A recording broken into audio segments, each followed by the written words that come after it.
Let's talk about the parts of narcissism that make it dangerous, okay?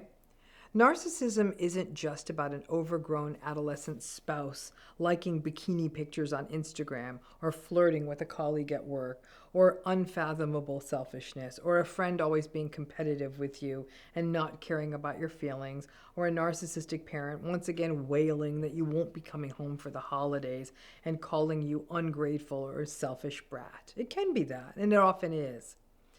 But there are some signs of narcissism that when they come together, we need to sit up straighter and recognize that this is beyond just a heartbreaking annoyance, but something more pernicious and potentially harmful. A very, I think one of the most important papers that's come out in a long time by people called Sophie Kiervik and Brad Bushman that came out a few years ago, I think 2022, found a clear and consistent association between narcissism and all forms of violence and aggression. To me, it was one of the most important papers, like I said, on narcissism that had ever come out, because it really showed the data of what I at least had always suspected. Any one of us in these relationships knew that it felt dangerous, but they finally got the data. Here's the tricky part. Most of us, many of us, I shouldn't say most, many of us will never experience physical aggression and violence from a narcissistic person. Now, many of us also will, but it's not the norm. It may get close. And you may get a sense that over time, if I don't stay within the lines, this could get worse. We may see this in coercively controlled relationships that have not gotten to the point of physical violence yet. So we're kept in check simply because of that potential fear of violence and inhibited because of the many ways that a narcissistic person could lash out. It's not just physical. Because most of us are not hit by our boss. Or maybe once upon a time, but we're no longer physically abused by a parent or a sibling. We're just emotionally abused now. We may sometimes underestimate the actual danger of a narcissistic relationship. Narcissism and antagonism, and obviously the close neighbors of personality, such as psychopathy and sociopathy, they're dangerous. Being in a relationship with someone with one of these patterns, these are always going to be harmful relationships. And the harm is typically psychological, but it can show up in other ways too. These patterns are harmful and dangerous for society because narcissistic leaders run workplaces and governments and social agencies, you name it. And then because of those leaders, the people in those systems get harmed. And the narcissistic leaders don't care about the people that they're supposed to lead. Their leadership positions are for them. They're supply for them. It's for their egos, for their power, which is why once a narcissistic person has run an organization, they typically run it into the ground with little regard for how it has affected the other people. Listen, there are certain things that happen in the narcissistic relationship. I'm going to say, let's call it what they are. They're not dangerous. Charm, charisma, extroversion, their need for admiration. They're annoying and even entertaining, but harmful, no. But they are gateways to get into these relationships that can get you closer to their harmful behaviors. And perhaps the only reasons, like I said, that these qualities like charm and charisma are dangerous is because they're mixed in with some of the stuff I'm going to talk about. These sort of forward-facing, charismatic, entertaining traits that may even feel fun or good may confuse us from seeing the rest of the narcissistic patterns. And the key with assessing and implementing the dangerous signs and signals is that you do not allow yourself to be tricked into the idea that maybe this relationship is not dangerous because this other good stuff is happening. Once you see these signs I'm going to talk about, this relationship's not safe. And whether it escalates to severe psychological control or constant rage that is taking a toll on you, or it builds up a head of steam to violence, pay attention to these forecasting signs.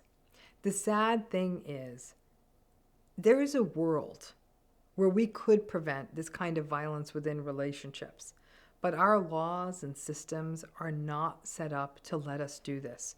We usually wait until after people are hurt to do something.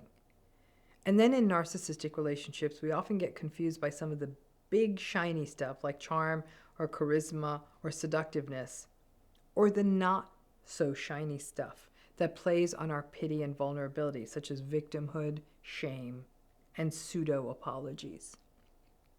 So let's talk about some of the things, the signs about narcissism that can make it dangerous. First is the thin-skinned quality of narcissism.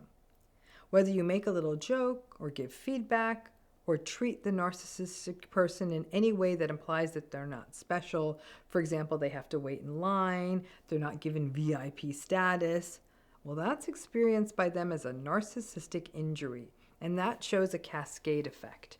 In some cases, it may turn to the victimized, sullen, passive-aggressive direction, and they will punish you with their silence. But it can just as easily turn into a massive grudge that will develop a head of steam, and it will grow over time. And because narcissistic people are also impulsive and have trouble with emotional regulation, especially with emotions such as anger, if the narcissistic person feels let down, they will often attack. And if the narcissistic person feels provoked in any way, even if other people watching it don't think this is a provocation, but if they feel provoked, again, even if they're being told that they are not the exception to the rule, that they have to follow the rules just like other people, and certainly if it is more than that, if you make the mistake of giving them the finger because they cut you off in traffic, or yell at them for taking your seat or taking a parking spot, then it can actually become quite dangerous very quickly. The lack of emotional regulation capacities that narcissistic people have means that things can escalate very quickly in these relationships.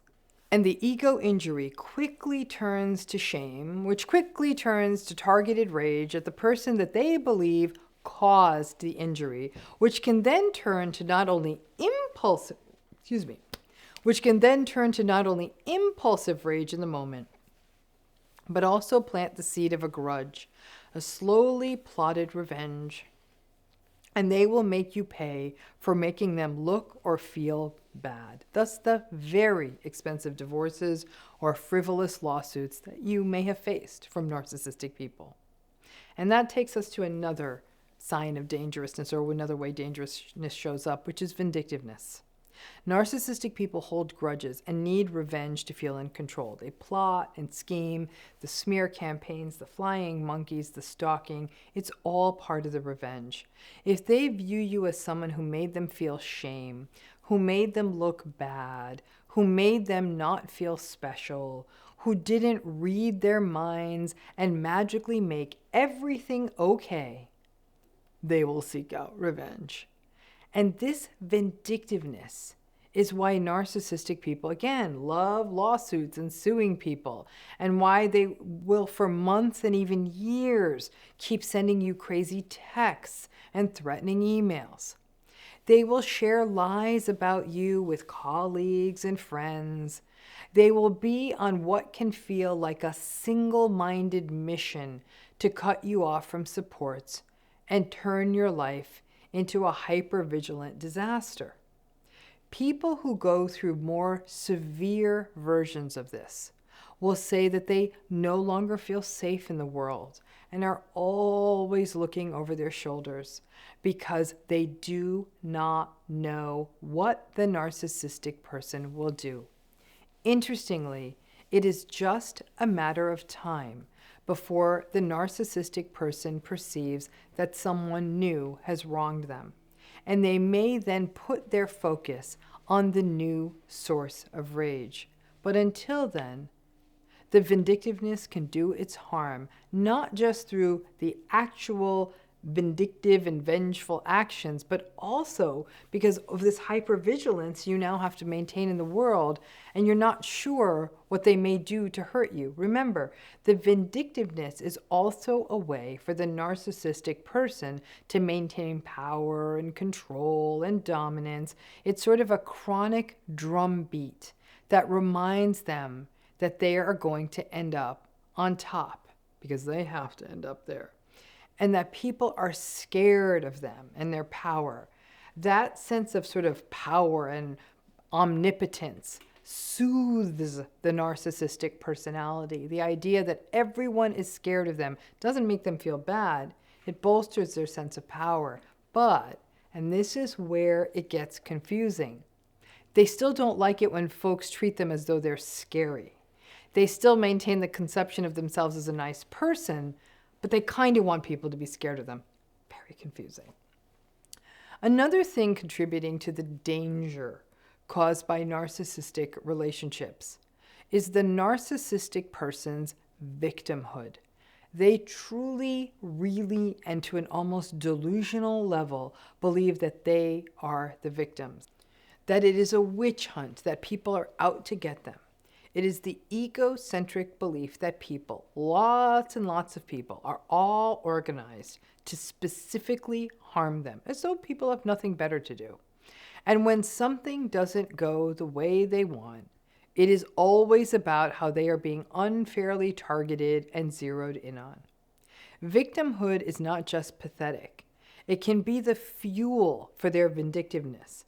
The victimhood is also part and parcel of another dangerous pattern we observe in narcissism, which is a chronic suspiciousness verging on paranoia, that they are being specifically targeted.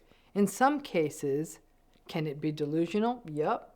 And we may see the very dangerous mashup of breaks from reality and delusionality and all the narcissistic entitlement and the victimhood. And you can see how those things multiply. And the paranoia is fueled by the entitlement, the victimhood, and can result in absolutely tragic circumstances.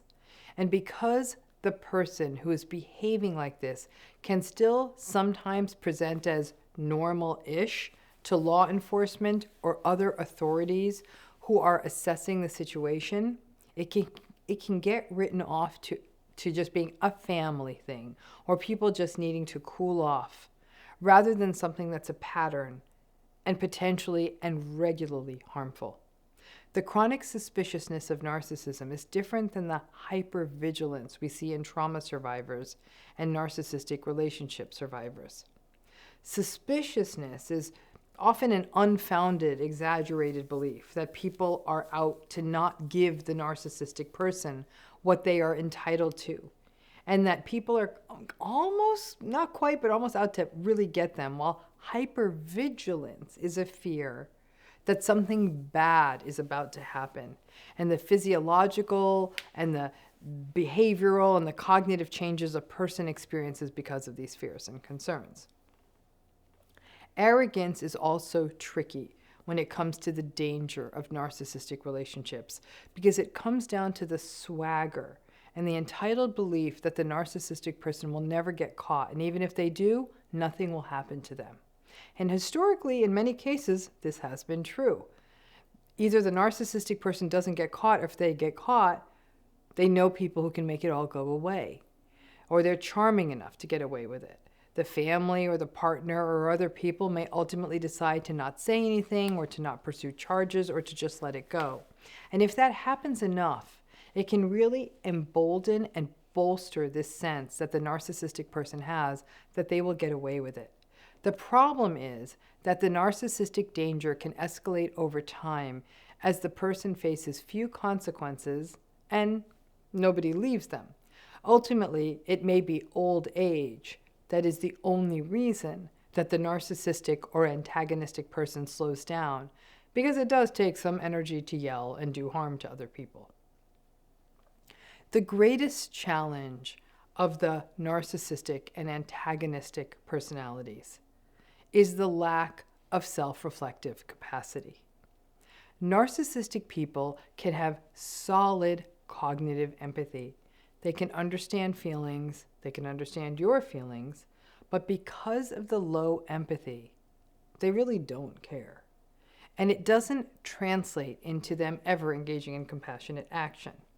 The distorted self-conception that narcissistic people have, that they are very empathic, nice people, or long-suffering, victimized people, that they are so nice and great and that the world just mistreats them, means, again, that they feel chronically misunderstood by everyone, but ironically, they completely do not understand themselves.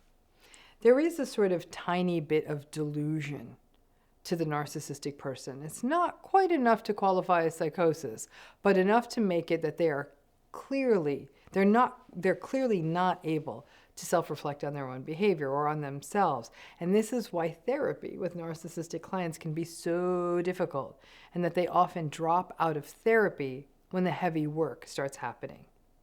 And the thing that may stop most of us from saying something regrettable or acting or lashing out is not just fear of consequences, but not wanting to hurt someone else, recognizing that this is not who we are, and being in touch with our own values and inhibiting ourselves.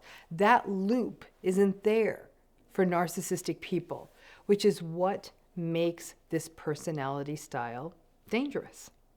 Put simply, narcissistic people kind of don't get it, but more importantly, they don't get themselves, and they kind of don't care. And because that means being in touch with their vulnerability, well, that's not going to happen. So because of that, the narcissistic way is often to scream or shout or punch first and ask for forgiveness later. That's the model that exists for narcissistic people. They want to be able to throw their tantrum, but still have mommy tell them that she loves them afterwards. That works fine for a 3-year-old. It doesn't work well for someone who is 33 or 43 or 53. And on top of that, not only do the narcissistic folks want to have their tantrums and their rages and all of it, they want everyone to forget that it ever happened. And even if you have all the betrayal blindness in the world, your body doesn't forget. All of these patterns, when you take them together, the thin-skinned nature of narcissism, the lack of emotional regulation, the impulsivity, the tendency to believe that they're always a victim and never taking accountability as to their contribution to a situation, and also believing that they should not have to face consequences, the lack of capacity to self-reflect on themselves and their behavior, the suspiciousness, it's all tied up in a big, bright entitlement bow. Interestingly, there are things that can be more protective when it comes to narcissism and the associated dangerousness that this personality style can raise. One of these is the narcissistic person's obsessiveness about looking good to the world and wanting others to think that they're just great. This is where narcissism sort of veers away from psychopathy. Psychopathic and to some degree sociopathic people do not care about that as much, but narcissistic people do. And think of all of these things, if you can, as levers. The more of this caring about the world, what the world thinks, that is present, that strangely, when it comes to dangerousness at least, can be a little protective. Because the narcissistic person can do the calculation that if I get caught doing this, I will look bad. Or there will be a consequence, which I don't deserve, but it may happen. And I won't look good. That can sometimes be protective, especially in more grandiose narcissistic folks. And for this reason, grandiose narcissism may raise less of this terrifying dangerousness issues, and vulnerable and malignant narcissism, especially when they're mixed together, raise more of the interpersonal dangerousness. And then there is shame. Shame makes all of this messy because it contributes to the danger, and it can also be protective. The potential shame of being caught and paraded to the world as a bad person who did a bad thing is actually quite unsettling for a narcissistic person, but their entitlement and arrogance mean that they think that they will not be caught. However, the shame of not being perfect, because the narcissistic person knows what looks right in the world, can sometimes be what stops things from escalating. But that requires a narcissistic person who cares about their image. Again, more of what we may see in grandiose or self-righteous narcissism. And it also comes down to the levers of impulsivity. The more impulsive, the more harmful. Of thin-skinnedness, the more sensitive and provocable, the more harmful. Of the suspiciousness that others are out to get them, and the entitlement to special treatment. The more of those things that are present, then the shame piece may not put on the brakes on the dangerousness in the same way. We also forget, because we often just use this term dangerous to refer to someone who is physically escalating, that in a world where we are forever linked to electronic communication, a person can easily do harm in other ways, sending frightening or vaguely threatening emails, but not threatening enough for law enforcement to do anything about it, or ambiguous enough so that the person getting it knows that it's a problem, but other people may sort of minimize it and say, well, maybe we're reading it the wrong way. There could be incessant text messages, calling and hanging up, getting new numbers to call you from, coincidentally showing up outside places, waiting outside, then driving away. It feels like menace. And that can keep us feeling that they are imprisoning us and imprisoned in our heads. And let me tell you, as a person who has endured electronic and real-life stalking a few times, to this day, opening up emails on my phone makes me a little sick, and I finally had to hire folks to do that part of the job for me. All of this takes a toll on us and pulls us out of our lives. Frankly, the way narcissism can contribute to dangerousness, it's a public health issue. And our systems do not account for the simple issue that has been upheld by research, that this particular personality style does not change, and that these patterns all but guarantee that in any narcissistic relationship, things are more likely to escalate over time. Kiervik and Bushman's work and other work by Bushman point to an inevitability. These relationships will hurt us in one way, shape, or form. And when these ingredients I am talking about are present more than the shiny charm, charisma, confidence, extroversion, and the stars line up the right way, you have a real problem. And sadly, the way our legal systems, our workplace systems, policies, and procedures are, means that what other people know about a person and the past behavior of a person is often information we don't have, or the kinds of information we can collect about people is restricted. And that means that the way that hiring policies work, at least in the United States, the way that evidence can be placed in front of judges and mediators and juries, the information that we are able to get about people all means that if we had a full picture of a person, we would be in a far better position to assess what could happen. But alas, in a world where I can read 1,000 ratings on a pasta restaurant, but can't learn a damn thing about a dangerous person's past behavior and have to go through the risky process of figuring it out in real time, that's flummoxing. And all we can do is pay attention to these patterns early and catch ourselves before we rationalize them away and say things like, oh, he didn't mean it, or oh, they just needed to cool off, or oh, they just talk crazy sometimes. Oh, he says things he doesn't mean. Oh, see, he was nice to your dog. Oh, see, some people are talking to her and they're all getting along together. Oh, but lots of other people like them. Oh, they just had a stressful day at work. They just had a string of bad luck. Before long, despite all the signs and signals being there that this is not safe, The rationalizations create a new, distorted, and perhaps more comfortable, though fictional, reality. The signs are always there, but sometimes we need to put down our ideals of what we wish the world looked like and be willing to accept what it and some of the people in it actually are, and then make our choices accordingly. But none of that is easy. Our schemas and histories, well, they throw off our compasses, and self-blame is our fallback. So we have provided links to the various articles I talked about. I do say, though, some of these articles may be behind paywall. They're in the video notes. But other books that take this all on well include, for example, Gavin de Becker's book, The Gift of Fear. That book and the work of others and what they have to say, at least personally I can say, have made me feel less crazy at reading these signs after I had been harmed.